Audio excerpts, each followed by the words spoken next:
Hi guys, this is Rebecca with Our Games, and today I am just making like a kind of intro explanation type video um, about a new challenge that I'm starting soon. It'll be the same day that this posts. I'll just post it earlier than the other one because I don't know how long it's gonna be, and uh, yeah, I don't feel like it should take up a whole day on its own. So, so I am going to be starting another legacy challenge in The Sims 4. It's one that's going to take a very, very long time to get all the way through, but I'm kind of really, really interested to do that. Because it's me playing in a way that I've never played before. Um, not like totally completely different, but it's got parts to it that aren't what I usually do, and probably what a lot of people don't usually do. But the challenge that I am going to be starting is the Decades Challenge, which has a set of rules that somebody created initially that started in the 1890s. And you can either play where it was like every generation was a new decade, or you could play it where every 4 days was 1 year in The Sims. So you would just actually go through the years as you played, and do it that way. And I'm not doing that exact decades challenge. I'm doing one that's going to span a very long period of time.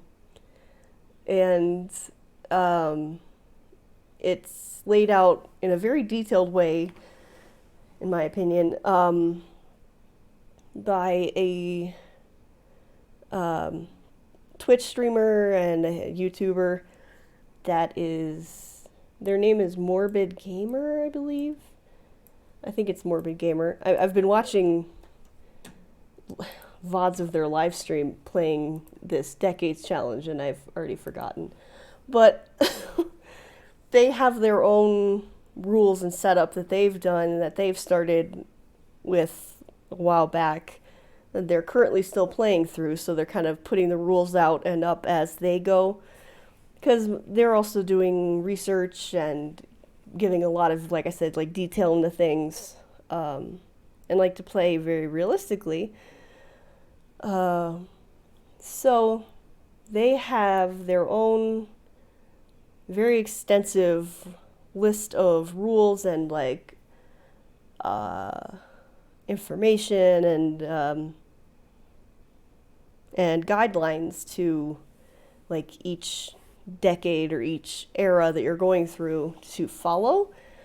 And the decades challenge that they do starts very far back, and the one that I'm doing also does.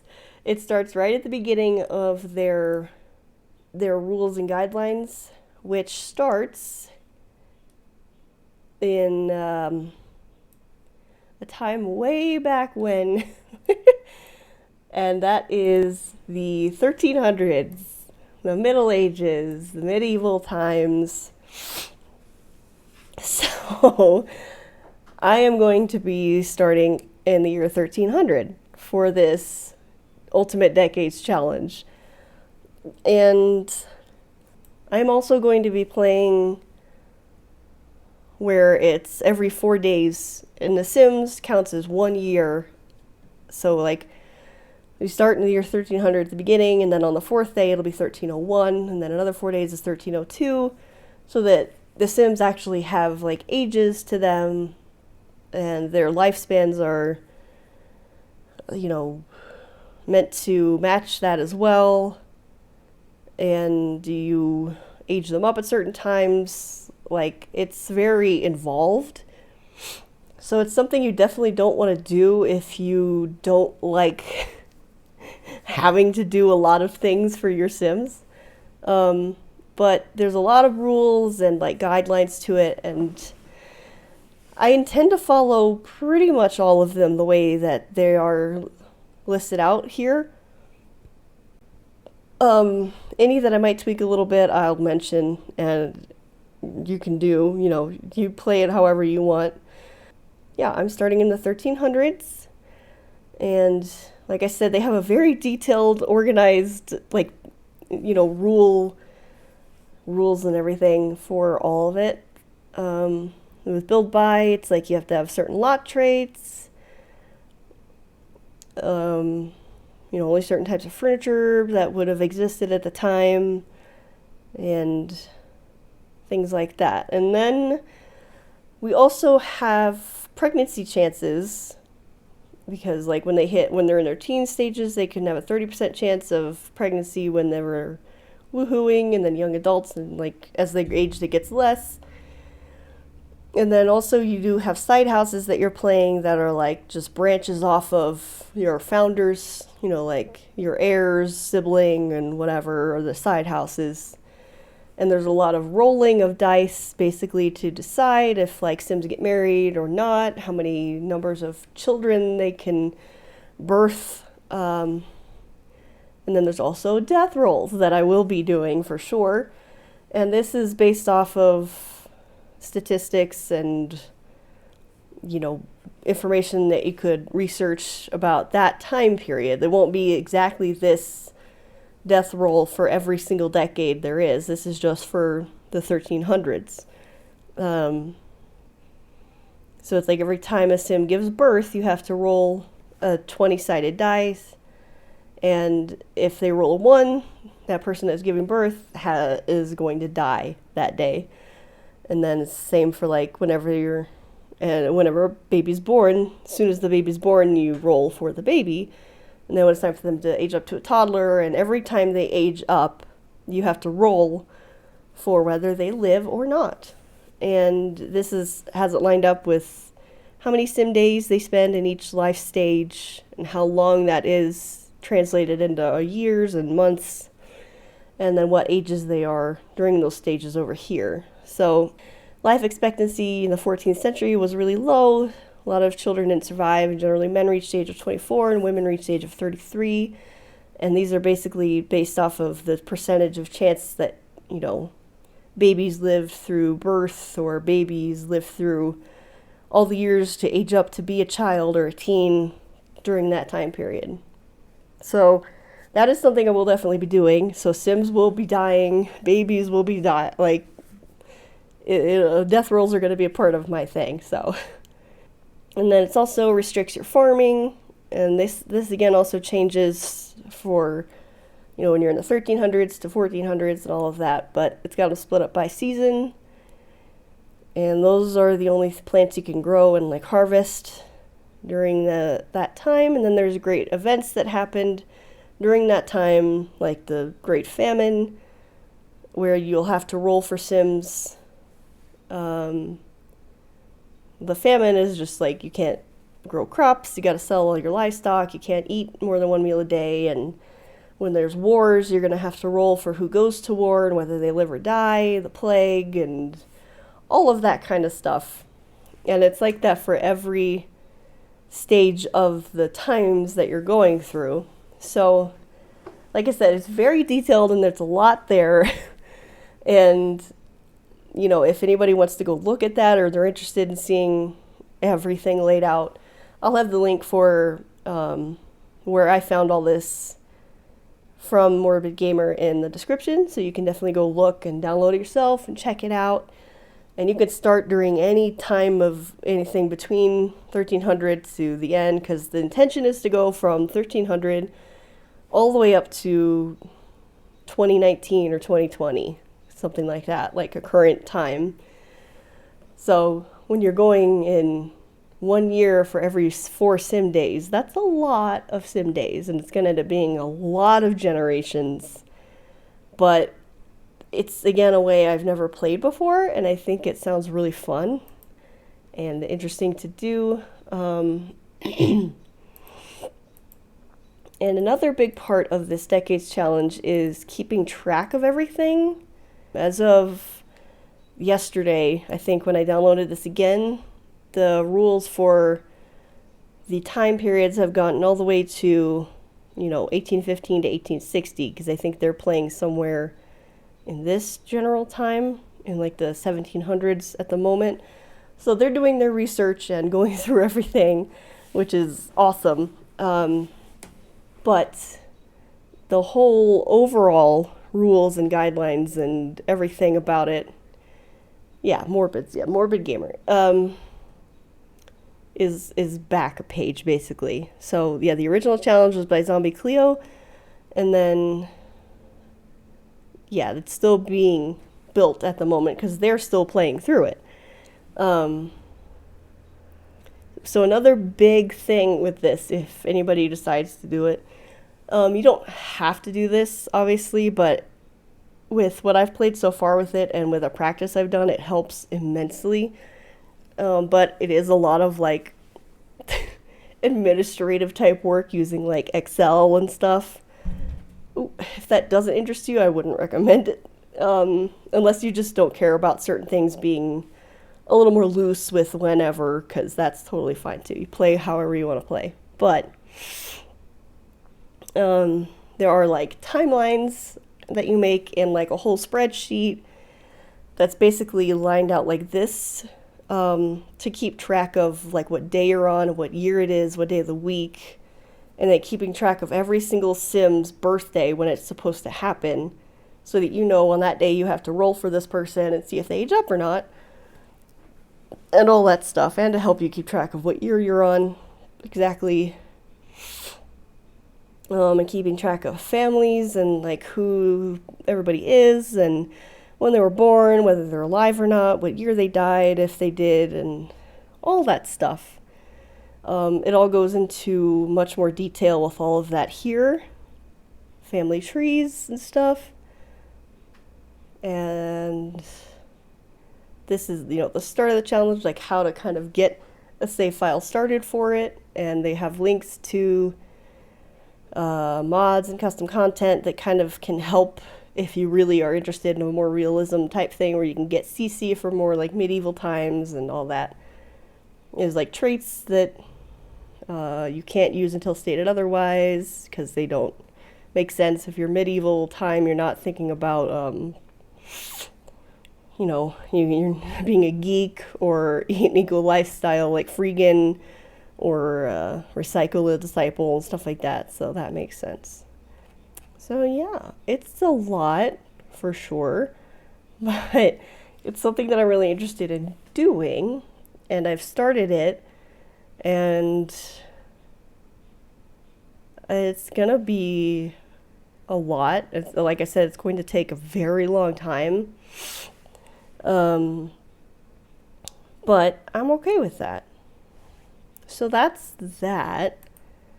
Now, the people I've got here in CAS are going to be the founders and beginners of my Decades Challenge. Let me maybe move my head for a second. So this here is going to be the founder for the Decades Challenge for me. My very first sim to start it. It all begins with him, and his name is Connor Crane. He is currently a teen, and when we start, he is going to be 16. So I have that age in there, like year of birth set accordingly for him on my spreadsheet, and the birthday to age him up to a young adult when it should be there and all that. But he is 16 to start, and he is going to be the founder. And since he is 16, he is also having just been married when we start. And his wife is going to be May here. Her name is May Walsh. So yes, she is also 16. And like I said, the day that it starts, I'll basically have them be married like through MC Command Center. I'll make it to where they have just gotten married, and they will be our founding couple, basically.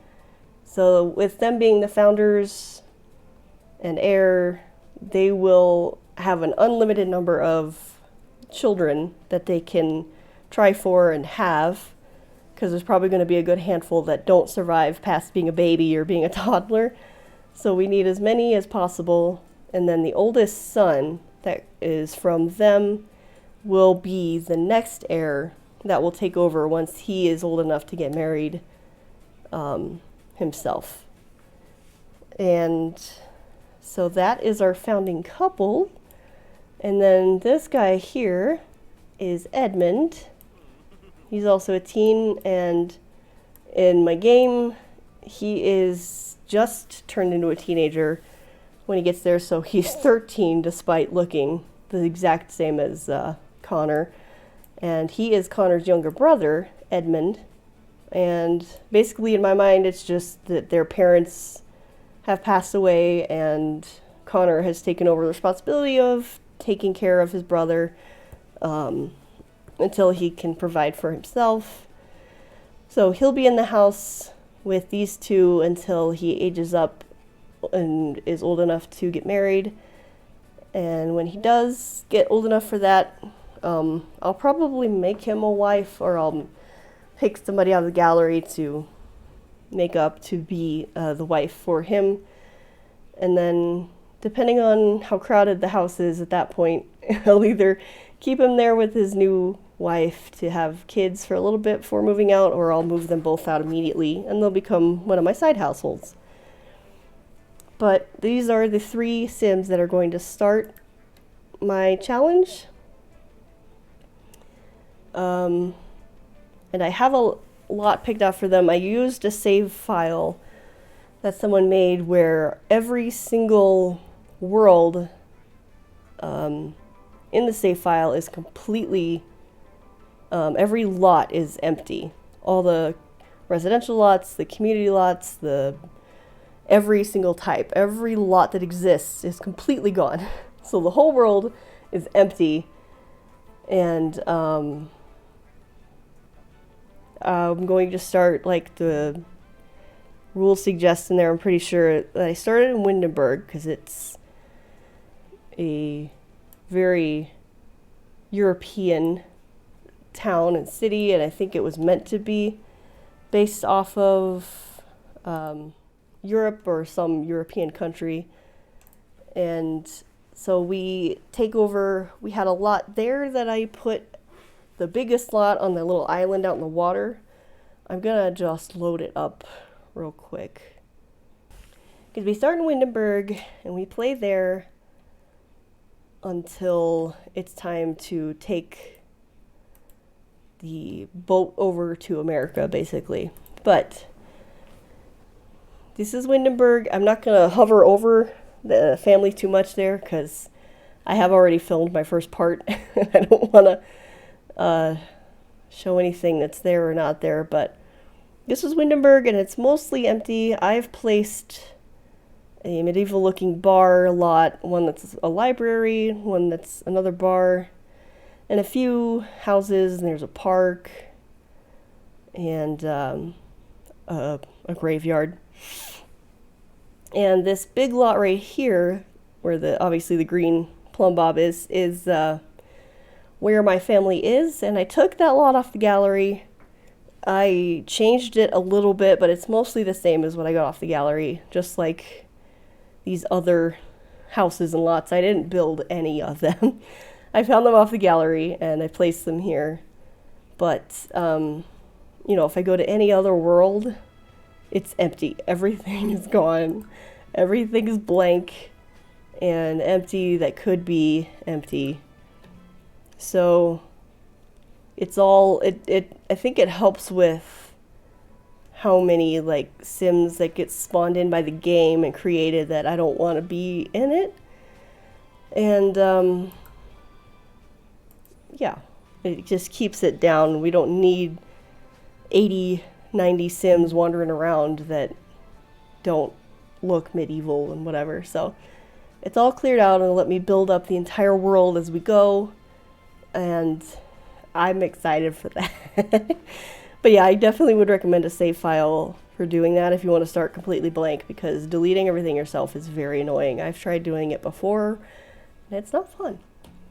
But yes, this we start here with this, and once I placed a couple families, like I have this family here was like I was practicing with them before I started an actual, like, this whole part of it. I played with this family for like 11 years. Um, and they had like 5 kids, and right now 2 of them are still alive. And like I said, I've been playing for like 11 or 12 years. And so I kept them, I just moved them over there so they can be part of everything. And I placed another family that I made a long time ago when I thought about doing the original Decades Challenge that started in 1890, but I placed them over there. They can be here too.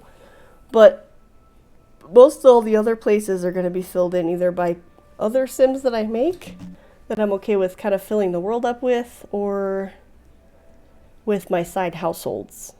So like when Edmund gets married and him and his wife move out to a different lot to kind of have their own family, they'll be probably in this house here.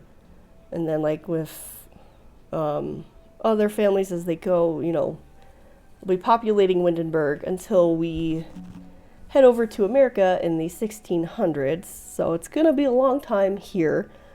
But yeah. And for this challenge, I am going to be using a lot of mods, a lot of CC. I'm going to have to use cheats with like NC Command Center and other things to control what happens to my Sims in general. Because it's just how it has to work. If you want it to work the way it's supposed to, for that, the way, like playing, if you want to play it like just like how they do it on there. The only thing that I'm doing differently right now than what it says is I don't have aging on for my played Sims, and any of my played households will also have aging off, so that I make sure I age them up when they're supposed to, if they roll that they're able to. But I have left aging on for any unplayed households, but I have the lifespans also on long. So they're still gonna sort of kind of line up to be accurate. Like, people won't go through 2 or 3 generations of a family every time I flip maybe 1 generation. So it's not going to be outrageous. They should still kind of end up being similar in time to what's going on with people on long lifespan. I just wanted to have a few other extra households that I didn't control that could also keep moving forward without me manually making that happen. So that's the only like really big difference I can think of that I'm doing compared to what it says in there. So like I said, if you want a really in-depth look at the rules and the guidelines and what all is going to be done and what's happening, links in the description for where I got the PDF of the rules, and there's even a link to that YouTuber spreadsheet for what they have for their entire playthrough so far and all of that. And if you want, there's even like the VOD channel I watch is on YouTube, so like if you want to watch them play it themselves, like they're just taken from Twitch live streams and uploaded to YouTube, and you can watch it there, because that's what I did. So because if you're interested in doing it, give it a try. It will take a lot of time. It will take paperwork and stuff like that. But honestly, I love doing that, so I think I'm going to like it. So yeah, that is going to be the Decades Challenge that I'm going to be starting and doing and be doing for a long time. And it should be fun. I'm excited to see how it goes, and I hope a lot of my Sims live early on so that once all the plagues start coming in, I don't lose everybody. But yeah, it should be fun. So if you want to see it too, subscribe and let me know if you've done this yourself or sound interested in the comments or anything like that. Any tips or helpful finds for more CC, for stuff like that would be great. Yeah, and just thank you for watching. I hope I will see you through all these decades that I'm going to be doing. Bye.